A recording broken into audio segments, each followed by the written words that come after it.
Welcome back to the Deep Dive. Today we're getting into something really interesting. Mindfulness and money. Hmm. We've looked at a stack of sources that honestly challenged a lot of the usual kind of anxiety-ridden ways we tend to think about our finances. That's right. Money brings up such strong emotions for so many of us, doesn't it? Fear, anxiety, feeling dependent sometimes. Exactly.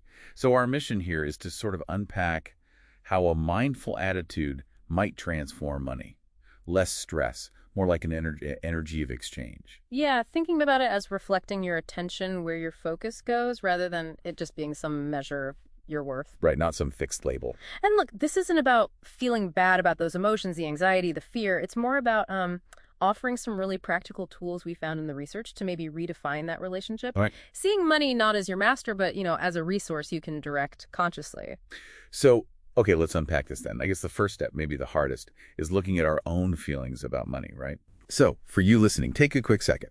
What emotions usually come up for you with money? Is it that anxiety we mentioned? Maybe envy?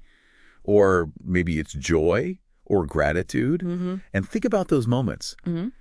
When does money feel like freedom, and when does it feel like it's got a grip on you? It's actually quite revealing when you pause to consider that, isn't it? Yeah. And that self-awareness, that's exactly what the material points to as the crucial starting point for mindfulness around finance. Okay, so awareness first. Then what? Well, one really practical tool that came up was this 3 questions before spending exercise. Oh, okay. So before you buy something, anything really, you ask first, why do I actually want to buy this? Mm-hmm. Second, is this purchase for my body, my soul, or my ego? Ooh, that's a good one. Ego. Yeah. And then third, how will I feel after I buy this? Right. And the interesting thing is, you might still buy it, but it becomes a mindful choice. You're shifting from just reacting to, acting intentionally. It changes the whole energy of it. I like that. It's not about deprivation. It's about intention. Exactly. Okay, so building on that. Yeah. The sources also talk about something called monetary gratitude. Sounds simple. It is deceptively simple, but quite profound in practice, it seems. So how does it work? It's just these little mental statements. When money comes in, you just think, thank you for this resource. Okay, simple enough. And then when you spend it or give it, you think, thank you that this can help me or others. Huh. So it's about acknowledging the movement. Precisely. It helps you treat money as more of a flow. A flow. Like Yeah. not something to just desperately cling to or feel guilty about spending. Exactly that. It eases that tension, that grip, and fosters a bit more respect, maybe, towards money as a tool. Okay, I can see that. There was this one example in the research, someone buying tea, and instead of the usual slight worry about the cost, they consciously focused on the pleasure the tea would bring. Gratitude instead of anxiety. Just shifting the focus. Mm-hmm. It links back to moving away from that feeling of scarcity towards feeling, well, emotionally abundant, even if the numbers haven't changed yet. That makes sense. And the sources mentioned other things too, didn't they? Little practices. Yeah, some complementary ideas to sort of weave this into daily life, like listening to specific kinds of music while you manage finances, something calming, like Max Richter was mentioned. Interesting.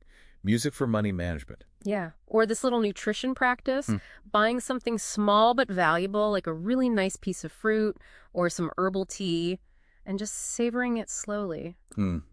Why? It's symbolic, really. A small, mindful purchase to kind of physically reinforce the idea that money can nourish you, serve you, not just cause stress. Like reprogramming the association. Kind of, yeah. And even simpler, just a mini ritual when you handle money. Pause, take a breath, maybe say silently, I manage this resource with attention. Little moments of presence. Exactly. All these things together build that mindful muscle. Even keeping a spending journal, right? It stops being just about control or guilt. And becomes more about seeing where your energy, your attention is actually going. You got it. It's about conscious direction, which leads back to that core idea we found. Wealth really starts with attitude, not just quantity.